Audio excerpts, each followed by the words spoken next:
This is Rival Gears, our new game from Short Round Games.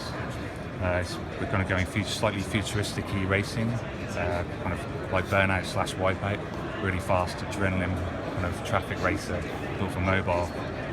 We're trying to really connect players, so it's full on synchronous like races, betting, pink slips, events, everything. So this is the first part of it where you're sitting in the lobby. This will usually be full of players ready to race. This is a small event running on. They flip over every 15 minutes, half an hour. And the more people put scores on the board, the more rewards you'll get. So it's kind of going to be a really kind of intense battle for those rewards.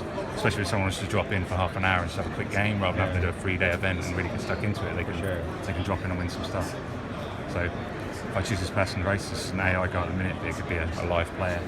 So I can send them a challenge and I can set the first bet what I'm going to start it at. And when I've done that, they can then start raising it. I can raise back and we can go all the way up to betting pink slips. Okay. So, connect. So let's get straight into a race.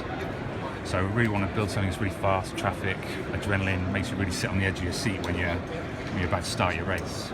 So I'm already getting that nervous feeling, to be honest. I've got done this so fast. So the game just gets faster and faster, and this is probably a mid-tier car. So swipe up to boost, trying to be really kind of mobile friendly, so we're not tipping the device onto controls. And then we're in. So the controls are pretty simple. Swipe left, swipe right, pick the right path through the traffic.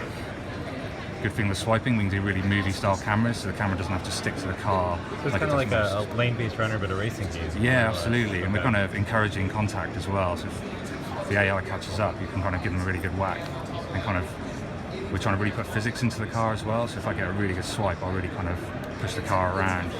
And you can crash, and it's brilliant. You get kind of online races. It's great. It's always really tight. And we've got a drafting mechanic, so it's kind of cool still in the slow cars because you can pick the tactics, you can stick behind a car, build up your draft, wait for your moment, then pull out, slingshot around something. There's some amazing moments in it. Like, me and Steve played at home just to test. We ended up spending like an hour just kind of back and forth. And I'll say that I usually win, so I'm going to go with that. So yeah, so that's kind of the basics of the game. We're trying to make it as fast as we can. Cool, so how do you pay for it? Is it like all car upgrades and...? Yeah, it's freemium, so we're doing the upgrade systems. We're going to remodel our upgrade system a little bit just to make it a little bit less timer-based because it's kind of just annoying. So we want to get players in there just having fun and playing. I think this is where this game's going to succeed in that sort of way. So when's this coming out? We're going to close beta at the end of April. Okay. We're open for anyone emailing us and wanting to join.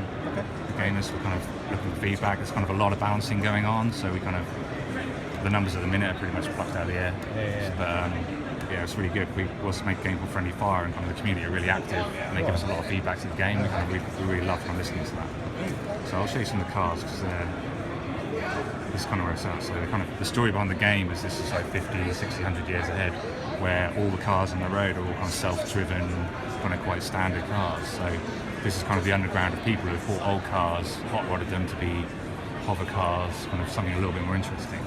So you see here, this is my garage. The car's pretty neat. So you go to the showroom. So again, in kind of the spirit of keeping everything connected and live, the showroom's actually live between all the players. There's a limited amount of cars for the players. So if you get in there and see one out of stock or limited stock, you want to get there and buy it quick. Oh, cool. And the other part is, if you upgrade your car, put liveries on it and have special modifications to it as well, you can sell it to the market, and I can go and buy that car and race on it, and still have your old stats. So there's a little bit of kind of history to the cars you're building up for it. That's interesting. Yeah, it's really... So this is kind of the lower end of the cars, which is Class D. So this is kind of it's more strategy in terms of your racing in this car. So you want to be kind of drafting, you want to be pulling out, and this car is quite, not so great on stability, so you want to be keeping it straight and really picking your moments to boost, and making sure that you can keep the car under control. And then as we go up, you see it's starting to become slightly more supercars. Here's one actually that's selling out. So actually it's sold out, but I can still go to the market, and if someone else has sold their cars, I see them in the elite cars and I can buy that car instead. Cool. And then as we get all the way up, and special edition cars, which you can only win through the events, we're not going to monetize them. We're going to say, you play the game, you enjoy it, and you win the events, you can pull those cars out of it. And again, it's really high end. It's neat, so I guess people should contact you for beta and Yeah, kind of absolutely. see where it goes from there? Yeah, the more people we can get in the beta and test it on, so it's got a network synchronous game, so that's the thing we really have to nail is getting it connected. So the more crazy routers that people are enjoying it on, and the work Wi-Fi's, everything, we're really up for Cool. Well, helping us break it to fix it, basically, before Yeah, we yeah, launch yeah, it. for sure. All right, cool. Well, thanks for showing us.